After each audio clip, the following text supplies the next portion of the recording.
Good morning, students. Welcome back. So, in the chapter heat, fourth chapter heat, objectives we have solved already, and questions I already have sent the photographs in your group. आप group में से उस photograph से text book के अंदर लिखना शुरू कर सकते हैं। टेक्स्ट बुक के अंदर कौन कौन सी चीज़ें लिखनी हैं रेगुलर टेक्स्ट बुक के अंदर मैं बता देता हूँ। सारे के सारे चेक पोस्ट जो हमने बिटवीन द चैप्टर देखे, चैप्टर चल रहा था तब बीच में जो चेक पोस्ट आ रहे थे वो सारे चेक पोस्ट लिखने हैं with a good handwriting, neat and clean work you have to do. Then exercise solution पूरा हमें करना है, उसमें से ऑब्जेक्टिव्स भी मैंने करवा दिए हैं और जो लॉन्ग 2 या 3 स्टेटमेंट वाले या बड़े क्वेश्चंस हैं उसका एक्सप्लेनेशन का अभी मैं करवा रहा हूँ। कैसे आप लिखोगे नोटबुक में, every time you have to write a question then answer, question and answer, question and answer, question and answer both are compulsory. ठीक है, तो अच्छे से नीट एंड क्लीन अच्छा वर्क आप कीजिए। उसको मैं 10 में से मार्क्स दूंगा, out of 10 I will give you marks. जितने भी मार्क्स मिलेंगे at the end of the year उसका टोटल होके आपको फाइनल रिजल्ट में दिखेगा। ठीक है, सो अभी वक्त है आपके पास, स्कूल स्टार्ट नहीं है, घर पे ही हो तो नोटबुक को अच्छे से बनाना शुरू कर दो।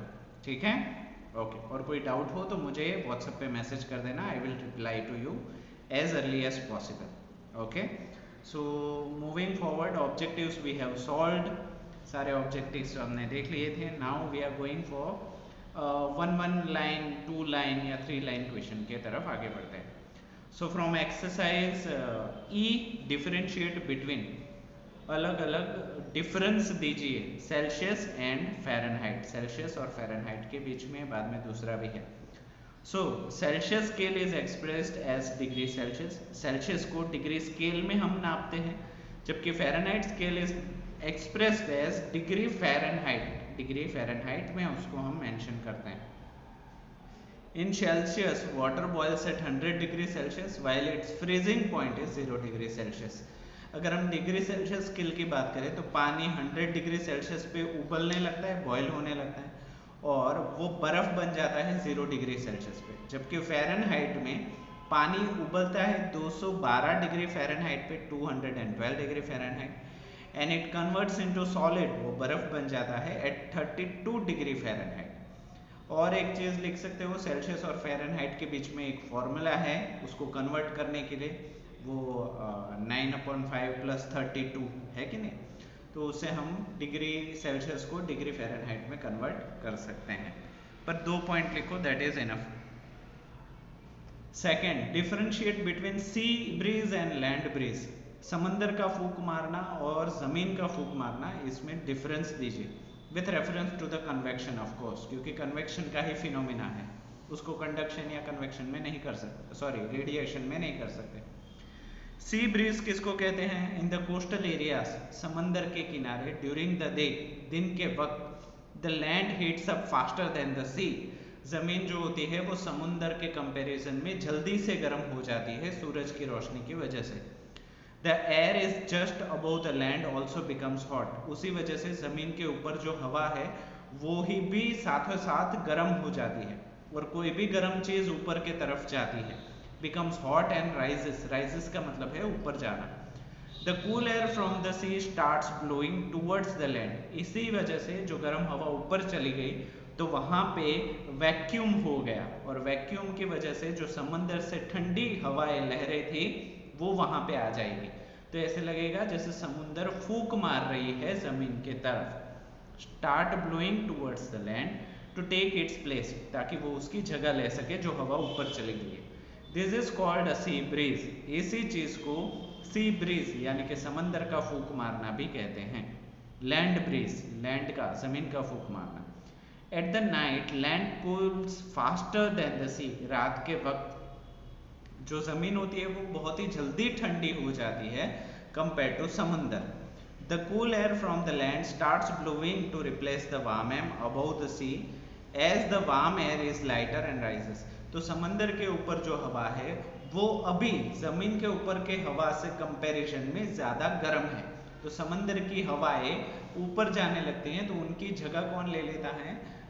जमीन से होने वाली हवा। तो ऐसा लगेगा कि रात के वक्त जमीन जो है वो समंदर को फूंक मार रही है। रात के वक्त समंदर के मौजे भी ना समंदर के तरफ होते हैं, जबकि दिन के तरफ समंदर के मौजे बाहर के तरफ होते हैं। उनके जो मोजे हैं ना उनकी पैटर्न आप देखोगे तो भी आप समझ जाओगे। So this is called the land breeze. इसी चीज को जमीन का फूंक मारना कहा जाता है। The sea breeze occurs during the day. जो समंदर का फूंक मारना है वो दिन के वक्त होता है। And the land breeze occurs at night. जो जमीन का फूंक मारना है वो रात को होता है। समंदर का दिन को, जमीन का रात को। Next question, answer the following question इन 1 और 2 सेंटेंसेस। नीचे दिए गए सवालों का एक लाइन या 2 लाइन में ही जवाब दीजिए। एक लाइन और 2 लाइन टेक्स्ट बुक का, आपका थोड़ा लंबा हो सकता है, ठीक है। आप बोलोगे सर एक लाइन, तो मेरी तो एक लाइन इतनी होती है, मेरे हैंडराइटिंग बढ़े तो ऐसे नहीं चलेगा, ठीक है। एक लाइन पूरी टेक्स्ट बुक की हो उसी तरीके से। The temperature of a body is 55 degree Celsius. किसी भी शरीर का तापमान 55 डिग्री सेल्सियस है। शरीर, बॉडी मतलब ऐसे नहीं ह्यूमन बॉडी, कोई भी बॉडी, लकड़ी हो गया, मेटल हो गया, सभी को बॉडी बोला जाता है। It is dropped into a water to a temperature of 8 degree Celsius. ये 55 डिग्री सेल्सियस वाली चीज को हम पानी में डाल देते हैं जो 8 डिग्री सेल्सियस का है। What will be the direction of flow of heat. तो अभी गर्मी कहाँ से कहाँ बहेगी? तो आप सभी को पता है कि गर्मी हमेशा गर्म चीज से होते हुए ठंडे चीज के तरफ बहती है। Heat will always transfer from hotter body to the colder body. ये चीज आपको याद रखनी है। तो ये 55 डिग्री सेल्सियस वाली चीज जो हमने पानी में डाली है, वो 55 डिग्री सेल्सियस वाली चीज अपनी गर्मी पानी को देगी। That means heat flow will be from the body towards water. Body से पानी के तरफ गर्मी का बहाव होगा। Heat will transfer from a body towards a water. The body is hotter than a water. Its temperature is higher than a water. So the direction of flow of heat will be from the body towards the water when the body is dropped into the water. तो ये गर्मी body से होते हुए पानी के तरफ जाएगी, ना कि पानी से होते हुए बॉडी के तरफ। Second question, 10 students are sitting in a row. 10 student है, विद्यार्थी है जो एक ही रो, एक लाइन में बैठे हुए हैं। The first student passes a book to the second. पहला जो स्टूडेंट है वो दूसरे बच्चे को बुक पास ऑन करता है। सेकेंड टू द थर्ड, दूसरा वाला तीसरे को, third to the fourth and so on. और इसी तरीके से बुक को वो पास करते हैं। To which mode of heat transfer can this process can be compared. तो ये जो बच्चे अपनी बुक को बाजू वाले बच्चे को दे रहे हैं, एक किस तरीके के हीट प्रोसेस के साथ मेल खाता है, ठीक है। तो हम सभी को पता है ये कंडक्शन से मेल खा रहा है। वो बच्चे अपनी जगह नहीं बदल रहे हैं, वो अपने हाथ में जो किताब है उनको एक बच्चे से दूसरे बच्चे दे रहे हैं। So what they are doing, they are passing heat without actually moving. वो खुद नहीं हिल रहे, वो गर्मी को बहा रहे हैं। तो ऐसा कहाँ पे होता है? कंडक्शन में, हमने सीखा था।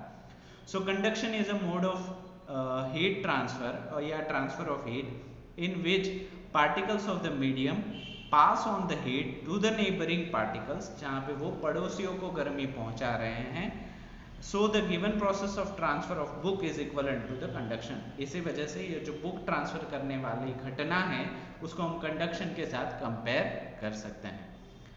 Third, which mode of heat transfer occurs when you heat water on a flame? जब आप अपने गैस के ऊपर पानी को बर्तन में गर्म करते हो तो ये कौन सी मोड ऑफ हीट ट्रांसफर है, किस तरीके से पानी गर्म हो रहा है? तो यहाँ पे हमें पता है कि पानी और हवा दोनों को हम कन्वेक्शन से ही गर्म कर सकते हैं, कंडक्शन से नहीं। सो हम यहाँ पे क्या लिखेंगे? When we heat water on a flame, heat transfers through convection. जब हम पानी को गर्म करते हैं, दूध को गर्म करते हैं, कोई भी प्रवाही को गर्म करते हैं, या हवा को गर्म करना या हवा को ठंडी करना। जैसे आप एसी वाले रूम में बैठ रहे हैं, यहाँ पे हवा और पानी आया मतलब कन्वेक्शन हुआ, और लोहा आया या फिर सॉलिड आया तो वहां पे कंडक्शन होगा, ठीक है। So it is a convection. Fourth, select the conductors and insulators from the following.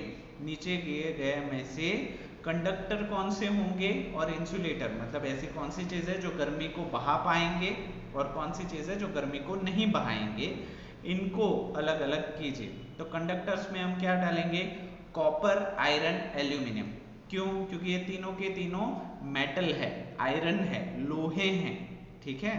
So metal elements are always a good conductor of heat and electricity. Electricity की बात हम बाद में करेंगे, फिलहाल गर्मी के अच्छे ट्रांसपोर्टर होते हैं, एक जगह से दूसरी जगह पहुंचाते हैं।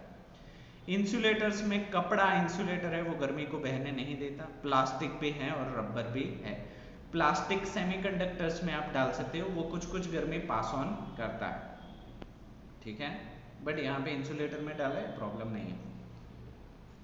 Next,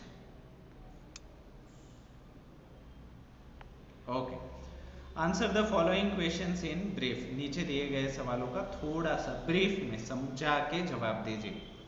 can you use a laboratory thermometer to measure the body of a temperature of a person and why not? क्या हम किसी भी इंसानी शरीर का तापमान नापने के लिए लेबोरेटरी थर्मोमीटर का इस्तेमाल कर सकते हैं, जो लैब में करते हैं, जो -10 से लेके 110 तक होता है, उसका इस्तेमाल कर सकते हैं?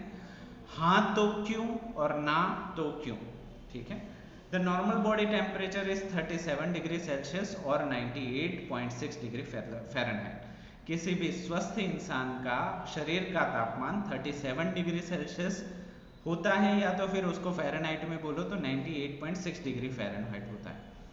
It does not go below 35 degree Celsius या फिर 95 डिग्री फ़ारेनहाइट। शरीर का तापमान कभी भी 35 डिग्री सेल्सियस से नीचे या फिर फ़ारेनहाइट में बोलो तो 95 डिग्री फ़ारेनहाइट से नीचे नहीं जाएगा, और बियॉन्ड 42 डिग्री सेल्सियस या 107 डिग्री फ़ारेनहाइट, या तो वो 42 से ऊपर नहीं जाएगा। So clinical thermometer is used to measure the body temperature marked with this limits. इसी वजह से क्लिनिकल थर्मोमीटर का इस्तेमाल किया जाता है, जो इसी रेंज के बीच में ही दिया गया है, वो इसी मकसद से बनाया गया है। A laboratory thermometer is calibrated from -10 degree Celsius to 110 degree Celsius. Laboratory में जो हम थर्मोमीटर इस्तेमाल करते हैं वो -10 से लेके 110 तक बनाया गया होता है, वहाँ पे 120 इक्वल बरोबर डिविजन्स होते हैं। This range is very much wide to measure human body temperature. और यहाँ पे ये जो रेंज है वो काफ़ी बड़ी हो जाती है ह्यूमन बॉडी टेम्परेचर को मेजर करने के लिए। So laboratory thermometer is not used to measure the human body temperature. तो इतनी बड़ी रेंज होने की वजह से उसको इस्तेमाल नहीं किया जाता, ऐसा ये बोल रहे हैं। बट एक्चुअली हम लेबोरेटरी थर्मोमीटर से भी ह्यूमन बॉडी टेम्परेचर को मेजर कर सकते हैं। The only problem which we do have, यहाँ पे ये रीज़न थोड़ा सा गलत है। सही रीज़न ये होगा कि लेबोरेटरी थर्मोमीटर में किंक या बैंड होता है, ठीक है, जिसकी वजह से जब आप उसको नापते हो और बाहर लेते हो तो वो मर्क्यूरी वो है वो जल्दी से नीचे नहीं आता, वो स्टेबल रहता है, तो आपको बॉडी का टेम्परेचर परफेक्ट मिलता है। जबकि लेबोरेटरी थर्मोमीटर में जैसे ही आपने बाहर निकाला ना, वैसे वो टेम्परेचर नीचे आ जाता है, जिसकी वजह से आपकी रीडिंग गलत हो सकती है। तो वो ज़्यादा सही रीज़न है इसके कंपैरिजन में। फिलहाल आप यही रीज़न लिखो, जब आप स्कूल में आ जाओगे तब मुझे याद दिलाना, इसका सही रीज़न मैं आपको लिखवाऊंगा, ठीक है, ओके। बट फिलहाल आपके नॉलेज में होना चाहिए कि किंक और बैंड की वजह से लेबोरेटरी थर्मोमीटर में मर्क्यूरी लेवल मेंटेन रहता है, जबकि इसमें नहीं रहता, इसी वजह से इसको इस्तेमाल नहीं कर सकते, ठीक है। Next question, of 3 cooking pans the handle of the first is totally made of stainless steel। अब जब कुकिंग पैन, खाना बनाने के लिए, सब्जी बनाने के लिए जो पैन होता है ना, वैसे 3 पैन हमारे पास है, उसमें से एक स्टेनलेस स्टील का बना हुआ है, एसएस का। द सेकंड ऑफ प्लास्टिक का हम इस्तेमाल नहीं करते, फिर भी इन्होंने बनाया है तो रखते हैं, दूसरा प्लास्टिक का है। And third one is made up of still but rear and is coated with a plastic. तीसरा भी स्टील का ही है, बट उसकी जो पिछली सतह है उसको हमने प्लास्टिक से कवर अप किया है, प्लास्टिक के लेयर है। Which pan is most suitable for cooking and why, इसमें से कौन सा है जो सबसे ज़्यादा अच्छा है खाना बनाने के लिए और क्यों? डेफिनेटली एसएस का जो पैन है वो सबसे बेस्ट है। क्यों, वो हम देखते हैं। As stainless steel is a good conductor of heat, क्योंकि एस स्टेनलेस स्टील सबसे ज़्यादा अच्छा कंडक्टर है गर्मी का। The steel handle of the first pan will become hot and difficult to hold. अच्छा अच्छा अच्छा अच्छा, द हैंडल, अच्छा सॉरी मेरी थोड़ी सी गलती हो गई है। गलती ये हो गई है कि पैन प्लास्टिक का वगैरह का नहीं बना, पैन का जो हैंडल है, पहला जो है वो पूरा हैंडल एसएस का है, दूसरा है उसमें प्लास्टिक दिया गया है, और तीसरा जो है उसका हैंडल की बात कर रहे हैं, उसके हैंडल में एसएस और प्लास्टिक दोनों कवरिंग है। ठीक है, अच्छा मेरी गलती हो गई थी। तो बोल रहे हैं कौन सा मोस्ट सुटेबल है कुकिंग के लिए। यहाँ पे एसएस वाला है, जितना बर्तन गर्म होगा उतना ही हैंडल भी गर्म होगा। तो उस बर्तन में जब भी आप कोई खाना बनाओगे तो उसको हैंडल नहीं कर पाओगे। होता है ना, खाना बनाते वक्त कभी हम सब्जी को हिलाते हैं, ऊपर नीचे करते हैं, है कि नहीं? तो उस वक्त जब आप हैंडल को पकड़ोगे तो आप जल जाएगा हाथ, है कि नहीं? तो एसएस वाला हैंडल इज नॉट गुड। जब प्लास्टिक का हैंडल है वो सबसे बेस्ट है। क्यों? क्योंकि वो गर्मी को पास होने नहीं होने देगा, है कि नहीं? तो उसमें आप अच्छा सा हैंडल कर सकते हैं। और जबकि वो तीसरा है कि एसएस का हैंडल है और उसके ऊपर प्लास्टिक का कोटिंग है, तो वो क्या थोड़ा गर्म होगा। ठीक है, तो रैंक के हिसाब से सबसे ज़्यादा गर्म होगा एसएस वाला, जिसको कोई भी कोटिंग नहीं। सेकेंड नंबर पे होगा एसएस और प्लास्टिक कोटिंग, वो मीडियम गर्म होगा। और गर्म होगा ही नहीं जिसका सिर्फ प्लास्टिक का हैंडल है। ठीक है, so as a stainless steel is a good conductor of heat, the handle of the first pan will become hot and difficult to hold, उसको पकड़ना भी मुश्किल हो जाएगा। दो plastic is a heat insulator, क्योंकि प्लास्टिक गर्मी को बहने नहीं देता। Plastic handle may burn and melt if it comes in direct contact with the fire. हो सकता है कि हैंडल अगर बहुत ही ज़्यादा नज़दीक हो गैस के तो वो पिघल जाएगा और जल जाएगा। So the second pan is also not suitable, कि दूसरा पैन भी हो सकता है कि कभी आप हैंडल गैस के ऊपर छूट गया तो वो पिघल जाएगा, इसलिए सूटेबल नहीं है। But the third pan with a steel handle coated with a plastic at the rear end will be suitable as a plastic conductor. हालांकि थोड़ा सा गर्म रहेगा बट प्लास्टिक इंसुलेटर है और वो बीच में मेटल है तो वो ज़्यादा मजबूत रहेगा। One can easily hold the pan with cooking, जो बना रहा है उसको अच्छे से हैंडल कर सकता है, पकड़ सकता है। सो एसएस अंदर से और बाहर से प्लास्टिक का कोटिंग, ऐसा हैंडल सबसे अच्छा रहेगा। Moving forward, which colour of clothes do we prefer to wear in summer and why? गर्मियों के वक्त हम कौन से रंग के कपड़े पहनना प्रीफर करते हैं और क्यों? Different colours have different capacities of absorbing heat, अलग अलग कपड़ों की अलग अलग कैपेसिटी होती है गर्मी को एब्जॉर्ब करने की। The greater the heat absorbed bye an object the hotter it becomes, जितनी ज़्यादा गर्मी वो अपने अंदर सोखेगा उतना ही ज़्यादा वो गर्म हो जाएगा। Objects which are white in colour absorb the least amount of heat, ऐसी चीज़ें जो सफ़ेद रंग की हो या लाइट कलर की हो वो सबसे कम गर्मी को एब्जॉर्ब करती हैं। While the objects black in color absorb the most, जबकि ऐसे रंग जैसे कि काला या डार्क कलर्स गर्मी को सबसे ज़्यादा एब्जॉर्ब करता है। Similarly light coloured objects absorb less heat, light colour के कपड़े सबसे कम गर्मी को सोखते हैं। And dark colour object is the more highest, dark colour के कपड़े सबसे ज़्यादा। That is why we prefer to wear white और light coloured clothes in summer, उसी वजह से हमें प्रेफर करना चाहिए या प्रेफर करते हैं सफ़ेद रंग के या हल्के रंग के कपड़े समर के वक्त, गर्मियों के वक्त। How does the heat of the sun reaches us? सूरज की गर्मी हम तक कैसे पहुंचती है? Radiation is a mode of transfer of heat, यहाँ पे गर्मी रेडिएशन के थ्रू पहुंचती हैं।